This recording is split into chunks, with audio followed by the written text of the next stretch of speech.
saw someone on Threads say that, am I the only one who meal preps for the week only for me to be tired of the food and get tired of the food and don't want to eat it?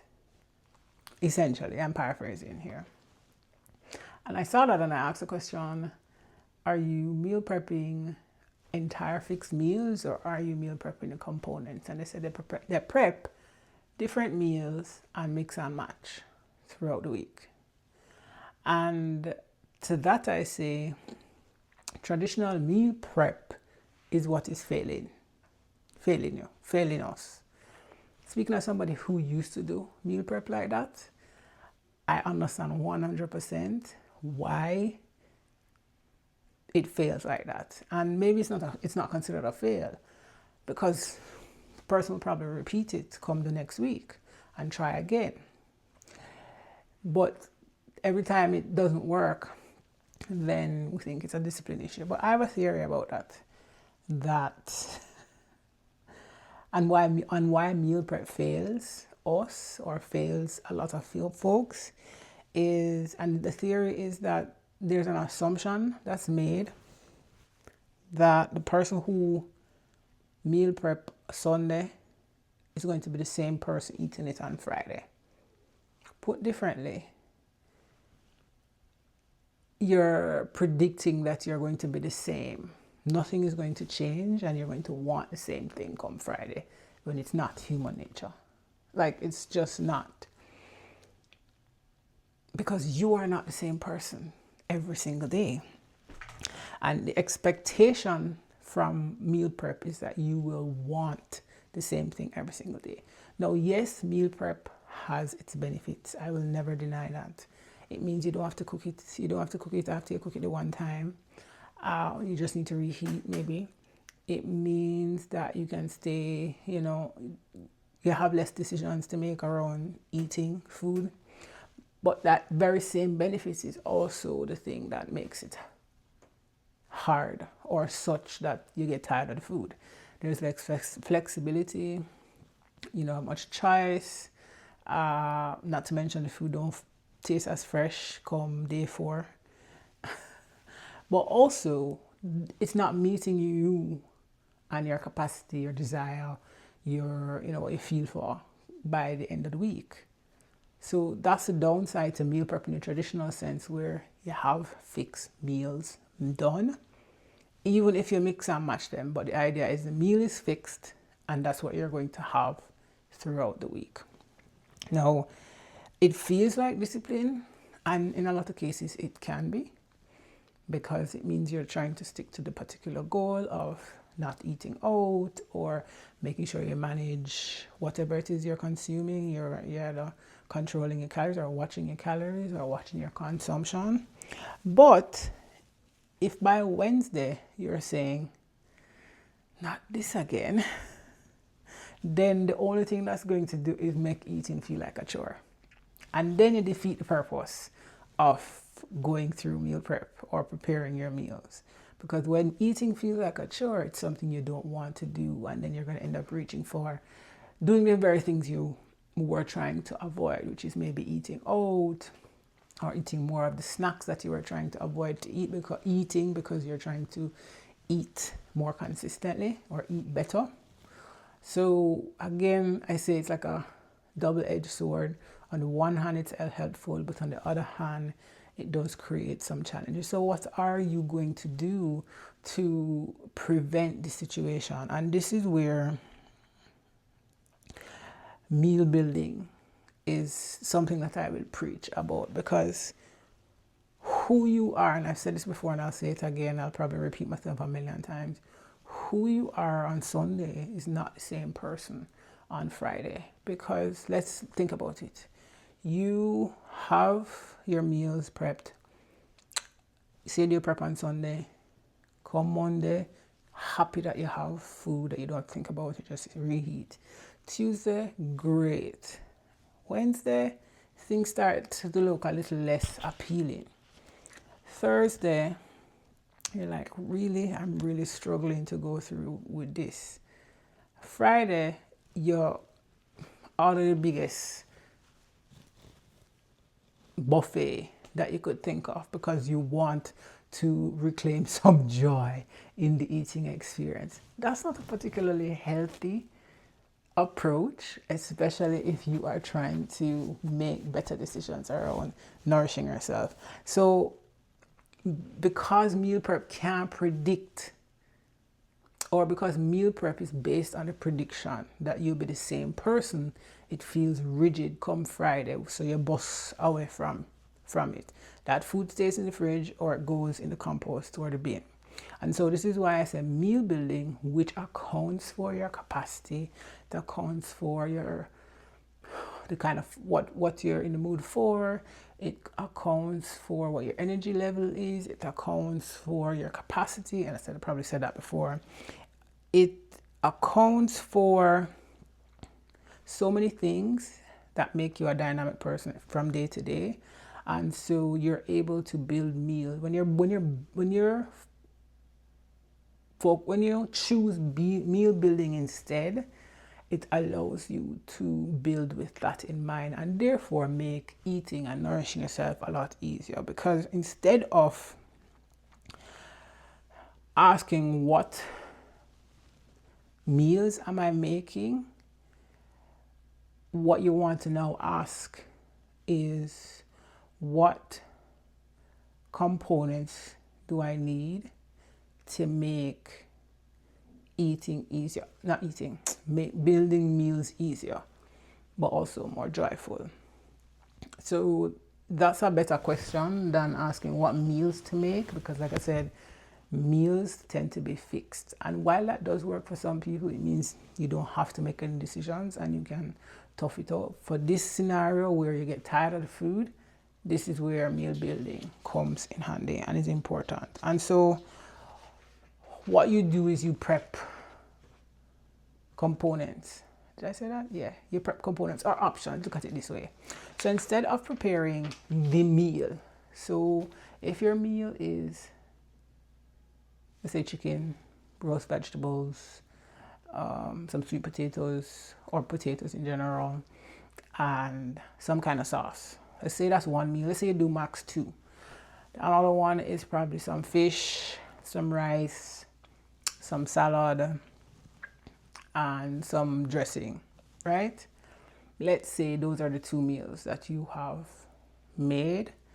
Even if you portion them out, like you have all the fish in one dish, all the potatoes in one dish. So those are components. But let's say your intention is to have those meals, even if you mix and match them. So even if you switch the fish and have it with the potatoes or the chicken with the rice, the point is you have set out those 2 meals. Let's say those are the 2 options. With that, as much as how you set those 2 things as the options, you can mix and match. And what does that mix and match look like? It looks like using the same foods in different ways and or combining them with things that might not necessarily need a lot of prep to give you new meals. So yes, it might include a little effort, but it's going to break up the monotony. So let's use the chicken as an example. So let's say you have it as is on Monday. On Tuesday, that chicken could now become tacos. Not tacos, a wrap. So the chicken and the roast vegetables you could have with the sauce in a wrap. Let's say come Wednesday, that fish, you might have that fish meal as is. And then let's say Thursday, you take maybe the potatoes and you have that in a frittata at breakfast. Or you take the fish and make tacos out of them. So it now becomes a taco, the salad, the fish, the salad in a taco with whatever dressing or slaw on top of it. So you see how that 2 fixed meals become multiple different meals, multiple meals and meal types. That's the other issue too, is that you stick when traditional meal prep assumes that you're going to have the same meal type every single day, versus taking the same meal and as applying it in different ways. So that meal dish that you're just going to reheat of chicken, potatoes, roasted vegetables could become something entirely different. So it's eaten as is, then it becomes a burrito or a wrap the next day. Then it could even become a salad. And like I said, the potatoes could become a frittata. You see, that's a different scenario. And when you do that, it makes eating a little more exciting. I mean, I don't like to say that because really nutrition shouldn't be about excitement. Even though I say there needs to be some joy in there, but for a lot of people, this is a tricky subject. So let's worry about it being exciting, because the flip side to this is you could look for excitement in every single meal and always want to switch things up. And that in and of itself can become exhausting because, for example, you're somebody who needs to have, a fresh meal every single day. If your capacity can't meet that, it becomes a tiring experience. So that's the flip side to it too. When you look for novelty in your meals, it can become an exhausting process. So on the one hand, giving yourself options minimizes that monotony. But also when you are focused on finding excitement in, having a brand new meal every single day, it can tire you out. You can get burnt out on it just the same way as you would get burnt out on having the same meal 4 or 5 days for the week. So it's important to give yourself options, but bear these things in mind. And so the goal of meal prep in general really is to nourish yourself. The goal of meal building is to make it easier to nourish yourself.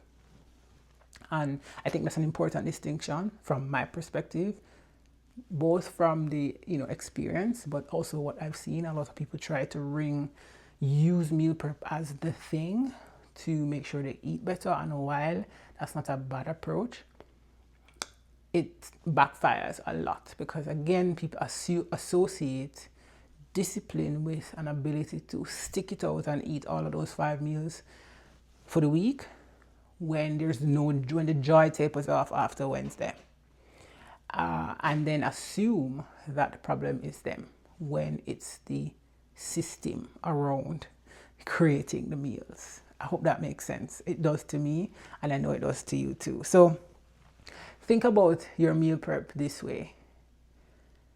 Your nutrition is part of your nourishment, right? And if that's important to you, then I can understand that you're going to make or take the necessary steps to ensure that it is nourishing. So you're going to always try to ensure you have balanced meals. And that's a valiant goal.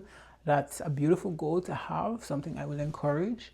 But I also encourage you to see nutrition as one piece of the nourishment puzzle, because the nourishment also includes things like how satisfied you are.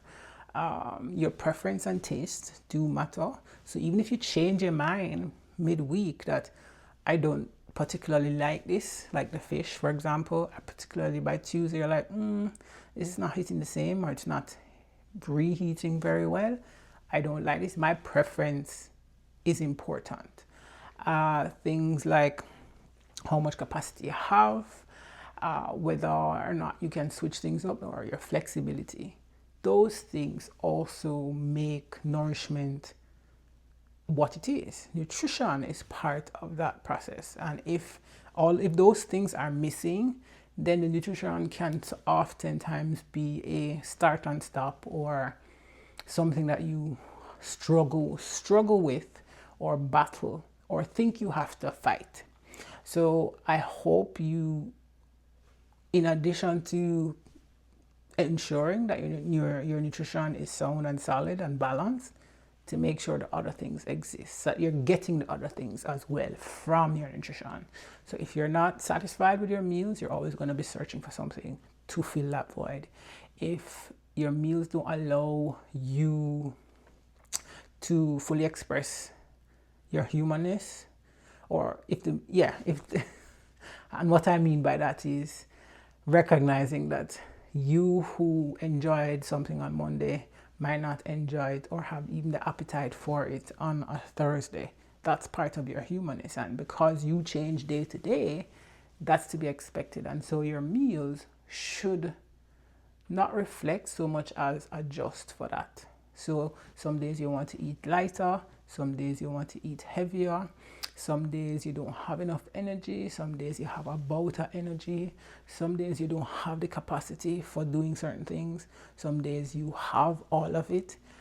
That's what I mean when I say you change from day to day, and so your meals or your meal building should reflect that, in the sense that you're still able to nourish yourself, or it's easier to nourish yourself regardless of those things. And hence that's why meal building is something I will push and preach.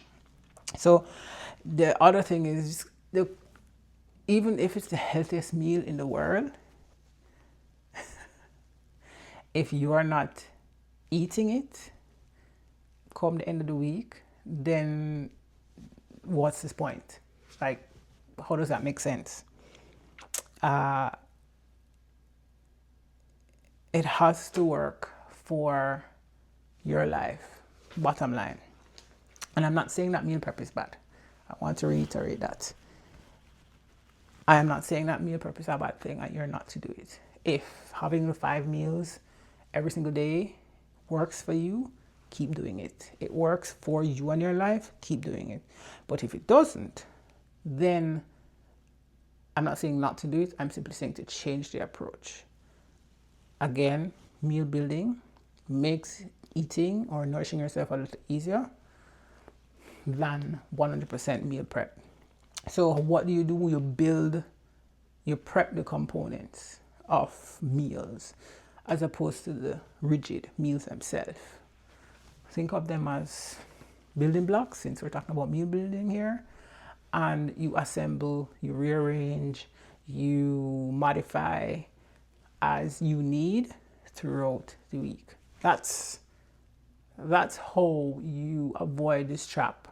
Not avoid it so much as that's how you're better able to navigate that meal prep trap. That's my view. So no to the original poster of that thread, you are not the only person who will meal prep all of these meals and by the end of the week tired of them. Most definitely not.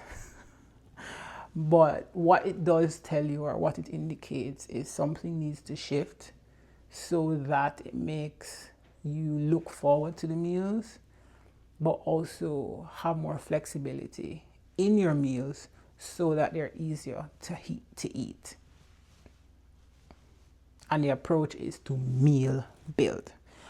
Because the idea there is it gives you room. So this is where I talk about the flexibility, is that meal building gives you room to shift decisions or make decisions.